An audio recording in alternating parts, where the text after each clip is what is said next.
Governor David Paterson wants state lawmakers to step up and announce their position on same-sex marriage. He's just introduced a same-sex marriage bill, the same bill that passed in the Assembly in 2007, then died in the Republican-controlled Senate. It'll need 32 Senate votes this time around, and while Democrats have a 32-30 edge, some have expressed reservations.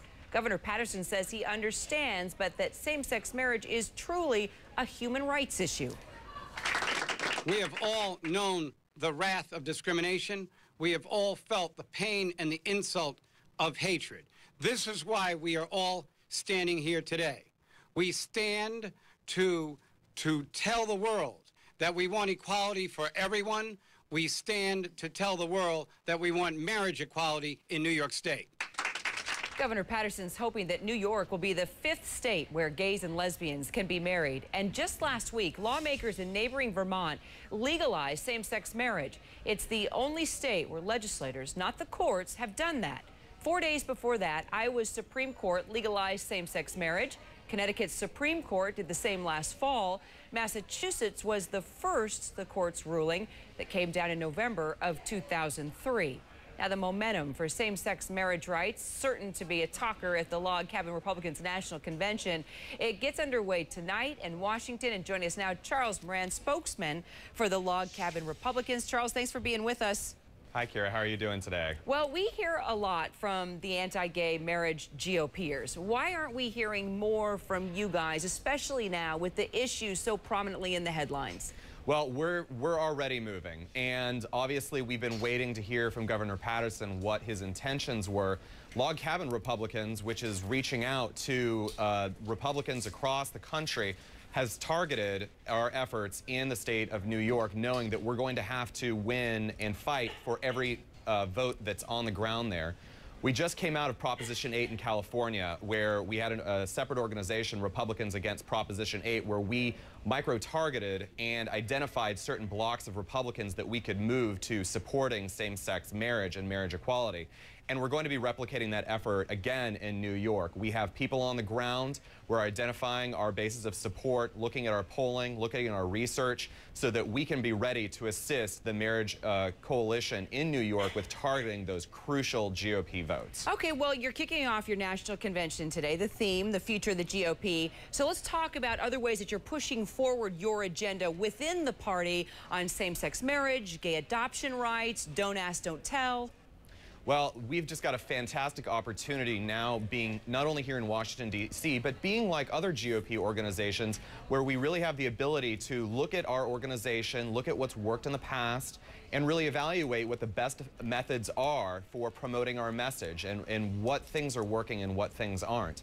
And that's what the rest of the GOP is doing, and that's what we're doing. We're using a lot of new media. We're identifying our allies within the party. And the most important part is that with the GOP going through this process of self-examination, it has really opened up so many different people who maybe before had been apprehensive about working with Log Cabin Republicans or aligning themselves with issues where we have common ground to talking to us, opening those doors.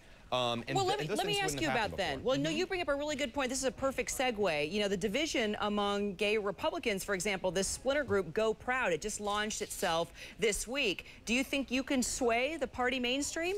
The party mainstream is already with us. And as much as I like to say that I'm a native Californian and I live in Los Angeles, being here in Washington, it's a lot of the same echo that we hear over and over and over again. Log Cabin Republicans has got people on the ground in across this nation, chapters near and far, that are calling those that are calling on the behalf of Republicans, that are volunteering on campaigns.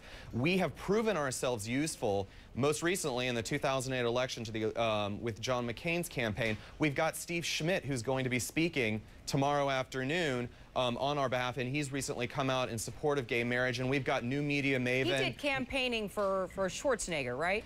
He has been. He was the Schwarzenegger campaign senior advisor and manager in 2006. Oh, all right. So let me ask you this then: who do you see as your Republican players heading into 2012? And I'm talking about the presidency. Who will be the face of these types of issues for you?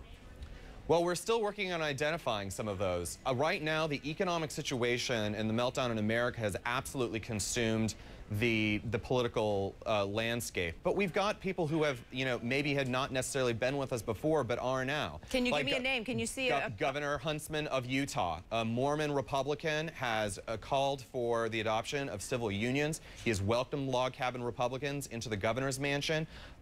Michael Steele, everybody saw his interview in GQ magazine where he basically, acknowledged the fact that gay Republicans are here and that we have a place at the table. We're hearing from their new coalitions director tomorrow night. These are the types of leaders and luminaries within the Republican Party. The party must move forward, and regardless of where you are in the conservative spectrum, you definitely can be conservative and an openly gay Republican in this political climate, and we are being embraced everywhere we go because we don't just talk the talk, but we actually are providing the boots on the ground. We're making those calls, and we're loyal Republicans. Charles Moran, I sure appreciate your time. Thank you.